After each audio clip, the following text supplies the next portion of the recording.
ಒಬ್ಬ ವ್ಯಕ್ತಿ ಲೈನಲ್ಲಿ ನಿಂತ್ಕೊಂಡಿದ್ದಾನೆ ಆ್ಯಂಡ್ ಆವಾಗ ಇನ್ನೊಬ್ಬ ಪರ್ಸನ್ ಬಂದು ಅವನ ಮುಂದೆ ನಿಂತ್ಕೊಂಡ್ರೆ ಆವಾಗ ಅವನ ಹಿಂದೆ ಇರೋ ವ್ಯಕ್ತಿ ಏನು ಹೇಳದೆ ಇದ್ದರೆ ಅದರಲ್ಲಿ ಮುಂದೆ ಬಂದು ನಿಂತ್ಕೊಂಡ ವ್ಯಕ್ತಿಯ ತಪ್ಪೇನೂ ಇಲ್ಲ. ಯಾಕಂದರೆ ಅವನೊಬ್ಬ ದಡ್ಡ, ಅವನ ಮುಂದೆ ಇರೋ ವ್ಯಕ್ತಿನ ಸ್ಟಾಪ್ ಮಾಡೋಕ್ಕಾಗಲಿಲ್ಲ, ಇಲ್ಲ ಅವನಿಗೆ ಅಷ್ಟೊಂದು ಕಾನ್ಫಿಡೆನ್ಸ್ ಇಲ್ಲ ಅವನ ಹಿಂದೆ ಹೋಗು ಅನ್ನೋಕ್ಕೆ.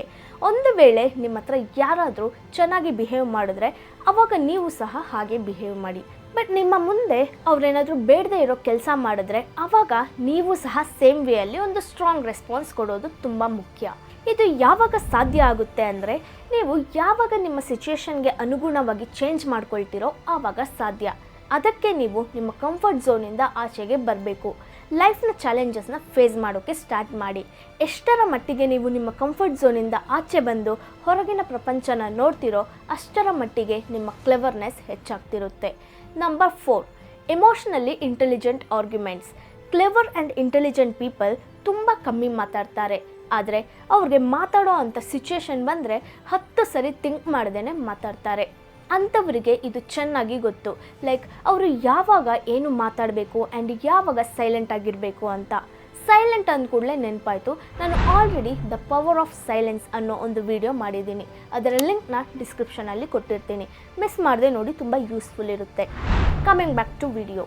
ಎಂತಹ ಆರ್ಗ್ಯುಮೆಂಟಲ್ಲಾದರೂ ನೀವು ನಿಮ್ಮ ಆಪೋಸಿಟ್ ಪರ್ಸನ್ನ ಸೋಲಿಸಬೇಕು, ಕಿರ್ಚಾಡಿ ನೀವೇ ಗೆಲ್ಲಬೇಕು ಅನ್ನೋದಲ್ಲ ನಿಮ್ಮ ಗೋಲ್. ಬಟ್ ಒಂದು ಒಳ್ಳೆ ಆರ್ಗ್ಯುಮೆಂಟ್ ಏನಂದರೆ ಅದರಲ್ಲಿ ನೀವು ಆಪೋಸಿಟ್ ಪರ್ಸನ್ನ ಅವರ ಮಾತಿನಿಂದಲೇ ಅವರು ಹೇಳೋದು ತಪ್ಪು ಅಂತ ಅವ್ರಿಗೆ ತೋರಿಸ್ತೀರಾ. ನೀವು ಇದನ್ನ ನೋಟಿಸ್ ಮಾಡಿರ್ತೀರಾ, ಒಬ್ಬ ಕ್ಲೆವರ್ ಪರ್ಸನ್ ಏನಾದರೂ ಮಿಸ್ಟೇಕ್ ಮಾಡಿದ್ರೂ ಸಹ, ಎಷ್ಟೋ ಪ್ರಾಬ್ಲಮ್ಸ್ನ ಫೇಸ್ ಮಾಡಬೇಕಾಗಿದ್ದರೂ ಸಹ ಅವರು ಹೇಳೋದು ಮಾತ್ರನೇ ಕರೆಕ್ಟ್ ಅಂತ ಪ್ರೂವ್ ಮಾಡಿ ಈಸಿಯಾಗಿ ಆ ಪ್ರಾಬ್ಲಮಿಂದ ಆಚೆ ಬರ್ತಾರೆ.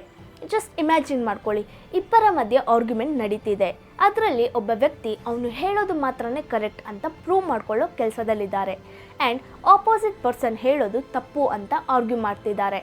ಬಟ್ ಇಲ್ಲಿ ಒಬ್ಬ ಕ್ಲೆವರ್ ಪರ್ಸನ್ ಆಪೋಸಿಟ್ ಪರ್ಸನ್ನ ಜೊತೆ ಆರ್ಗ್ಯೂ ಮಾಡ್ತಾ ಕೂತ್ಕೊಳ್ಳಲ್ಲ. ಅವನು ಆಪೋಸಿಟ್ ಪರ್ಸನ್ ಹೇಳೋದನ್ನೆಲ್ಲ ಕೇಳ್ತಾನೆ, ಅವರ ಮಾತಲ್ಲಿರೋ ಮಿಸ್ಟೇಕ್ಸ್ನ ಫೈಂಡ್ ಔಟ್ ಮಾಡಿ ಅವ್ರನ್ನ ಕ್ವೆಶನ್ ಮಾಡ್ತಾನೆ. ಆ್ಯಂಡ್ ಹೀಗೆ ಕ್ವೆಶನ್ ಮಾಡ್ತಾ ಮಾಡ್ತಾ ಆಟೋಮೆಟಿಕಲಿ ಆಪೋಸಿಟ್ ಪರ್ಸನ್ ಅವರು ರಾಂಗ್ ಅಂತ ಅವ್ರಿಗೆ ಅವರೇ ಅರ್ಥ ಮಾಡ್ಕೊಳ್ತಾರೆ. ಕ್ಲೆವರ್ ಪರ್ಸನ್ ಆ ಆರ್ಗ್ಯುಮೆಂಟ್ನ ಗೆಲ್ತಾನೆ.